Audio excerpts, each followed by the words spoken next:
Olá, sejam bem-vindos ao Análise de Séries Temporais.com. Meu nome é Alexandre, sou professor, sou pesquisador, mais sobre o meu trabalho no currículo logo abaixo.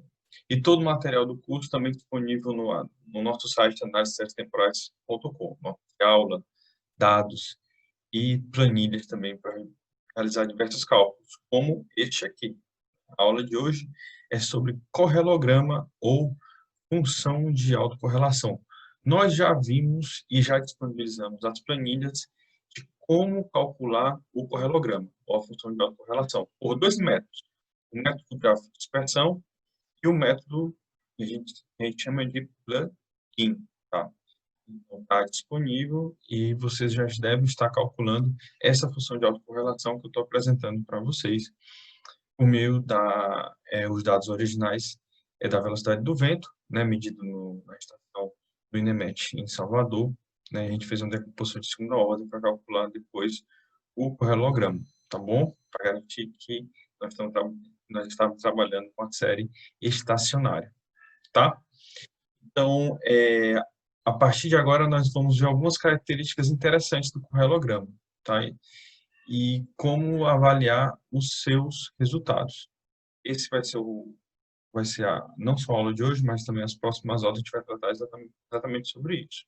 Tá? O que que a função de autocorrelação está nos dizendo? Qual é o roteiro? Nós iremos começar pelo intervalo de confiança, né, de uma função de autocorrelação, tá? Fundamental isso. Nós vamos apresentar um teste estatístico, o Landbox, tá? Depois nós vamos aplicar a função de autocorrelação para séries não estacionárias, né? Será como se fosse um segundo teste de estacionalidade que pode ser utilizado, bem interessante.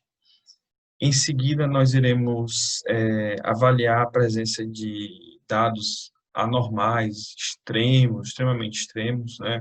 Ou outliers, né? Utilizando e como é que isso influencia a função de autocorrelação, certo? Nós vamos fazer isso também.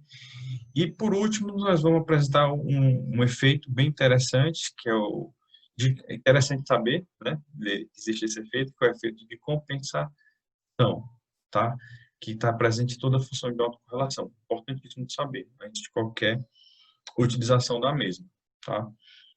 Hoje nós vamos trabalhar especificamente o intervalo de confiança e o teste estatístico, que é o Young Box. Vamos, então, para o intervalo de confiança. Para qualquer série temporal, tá, estacionária, os coeficientes da função de autocorrelação, certo? Que caírem, isso aqui é importante, que caírem no intervalo de mais ou menos 1,96 dividido pela raiz do número total da série, n, serão considerados zero. Não precisa ser exatamente zero. Basta cair neste intervalo de confiança. Agora, com 95% de probabilidade, certo? O intervalo de confiança nunca vai dar, né?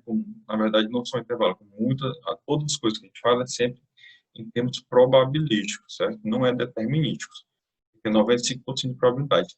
Enquanto que aqueles coeficientes que caírem fora do intervalo, tá? Vou marcar aqui, caírem fora do intervalo, serão considerados diferentes zeros, tá? Vamos exemplificar. Aqui é o correlograma, né, a função de autocorrelação, daquela decomposição de segunda ordem da velocidade do vento, né, que eu acabei de falar, que a gente acabou de apresentar. Tá? O intervalo de confiança tá, é este aqui, ó. É este aqui o intervalo de confiança. Tá? É o intervalo de confiança. Mais ou menos isso, porque tem um intervalo superior, mais, e um intervalo inferior, menos. Certo? Quanto é? Bom, a gente viu que o tamanho dessa série é 721, tá? Então, só calcular, vou calcular aqui do lado, a raiz de 721 é igual a aproximadamente 27, certo? Então, se eu calcular a raiz de 721 é aproximadamente 27. Então, basta eu fazer mais ou menos, basta, basta fazer 1,96 dividido por 27, certo? Que é igual a mais ou menos, então, 1 dá igual a mais ou menos 0,07. Então, o meu intervalo de confiança vai ficar entre mais 0,07 e menos 0,07. Todo valor que cair neste intervalo, a gente vai considerar zero, certo? Não há correlação nenhuma. Então, é um momento de independência, certo? Da série, tá bom? Esse intervalo aqui. Todo zero. Tá? Então, toda vida que for calcular, depois de calcular intervalo de, quer dizer, autocorrelação, função de autocorrelação, calcula também o intervalo de confiança, certo? Lógico, vocês percebam que quanto menor o n, quanto menor o n, maior será este intervalo, certo? Quanto menor o n, maior será esse intervalo. Isso é importante. Então, professor, se eu tenho uma série temporal pequena, mais difícil vai ter, que eu vou ter uma certa garantia de que o meu coeficiente ele é significante, meu coeficiente de correlação. Exatamente. Então, quanto maior a série, melhor. Agora, quanto menor a série, mais incerto fica os cálculos. Tá bom? Então, dica importante, tá? Agora que a gente já sabe calcular no intervalo de confiança da série, também tem uma outra forma de avaliar se a autocorrelação é significante. Para isso foi elaborado um teste estatístico. O Box e o Lin Jung que elaboraram um teste desse tipo, certo? Tá aqui.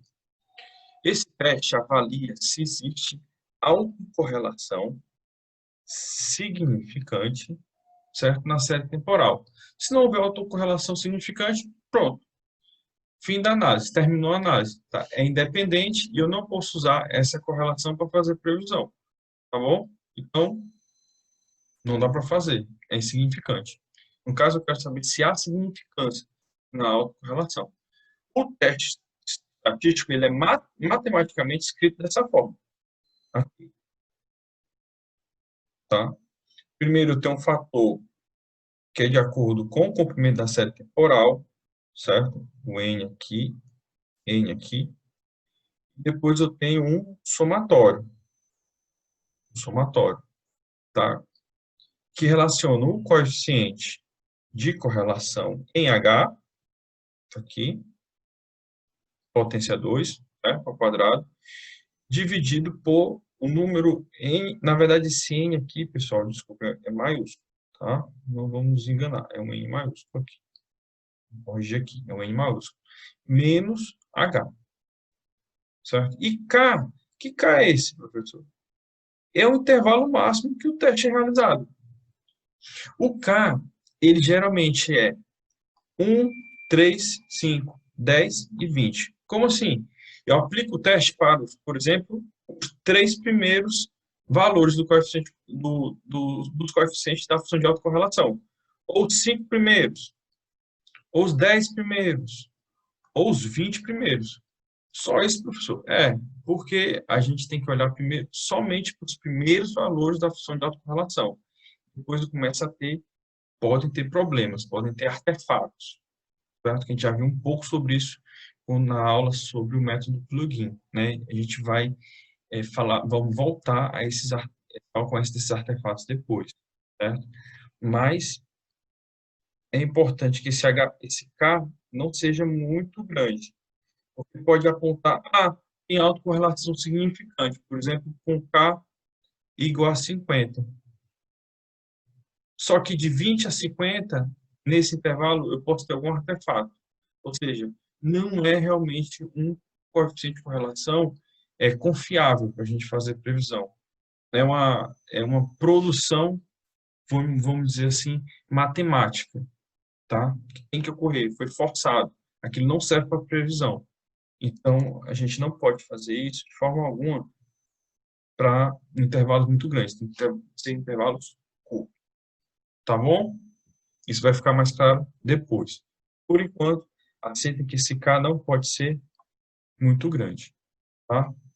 Então, voltando, nesse intervalo, 1, 3, 5, 10 ou 20, nós calculamos se a autocorrelação é significante através desta formulação matemática aqui, certo? Esses matemáticos, eles viram que esse teste estatístico segue assintoticamente, né? Ou seja, nunca chega exatamente, mas se aproxima muito, tá, da distribuição Q quadrado, que pode ser conhecido de muitos de vocês, lá na estatística, distribuição Q quadrado com K graus de liberdade. Então, este K aqui é o intervalo que a gente vai avaliar, por exemplo, 5, vamos supor, 5, ele vai, então, Q 5, ele vai seguir assintoticamente, ou seja, muito próximo, certo? Da distribuição Q quadrado. Vamos botar um percentil aqui, por exemplo, 95%, certo? Probabilidade de 95%. Ele vai seguir o Q quadrado com 5 graus de liberdade. É o que significa isso aqui. Tá? Parece complicado? Vamos fazer um exemplo, tá? Novamente, vamos pegar um exemplo da decomposição de segunda ordem da velocidade do vento na estação Salvador, certo? Na Bahia. Essa forma eu acabei de apresentar para vocês. Eu vou adotar um K igual a 10. O meu N, a gente já conhece, é 721. Este primeiro termo aqui, ele é fixo. E é fácil de calcular. É 721 vezes 723. Está aqui, tá? Agora, o que eu preciso fazer? Eu preciso fazer o somatório dos 10 primeiros valores de acordo com essa fórmula aqui. Tá bom? Aqui, para facilitar, eu já peguei os 10 primeiros valores do nosso correlograma, tá? Este aqui é o H igual a 1, 2, 3, 4, 5, 6, até 10. E o coeficiente de correlação. Para H igual a 1, H igual a 2, igual a 3, a 5, a 4, a 5, por aí vai. Então, vamos fazer, por exemplo, para o H igual a 1, que dá um coeficiente de menos 0,43. Ora, basta eu tirar menos 0,43 ao quadrado, dividido por 721, N maiúsculo, né? A gente corrigiu lá em cima. Isso aqui é um N maiúsculo. 721 menos H, que é 1. Então, é 720. Mais, não somatório, mais o coeficiente de correlação é 0,02 elevado ao quadrado. Não, 0,5, desculpa. Li errado. 0,5. 0,05. Dividido por 721 menos H. H é quanto? 2. Então, 719. E faço isso até 10. Depois é só somar e multiplicar. Não precisa fazer isso agora, porque eu já fiz, certo? Então, o resultado dá com que, dos 10 primeiros valores, dá 148,45, ou vírgula 45, tá? SI, ou sistema, né, inglês americano, tá? Então, 148,45, certo? Que é muito maior do que esperado para o valor 95%, 95% de probabilidade do pi quadrado com 10 graus de liberdade, que é 18,3. Quando for maior, ok. Então, há autocorrelação significante em um intervalo igual a 10, certo? Quando for menor, não há autocorrelação significante. Maior, há autocorrelação significante, menor, não há. Mas, professor, ok, mas como é que eu calculo esse 18,3 do Q quadrado? Tá? Isso é lá da estatística.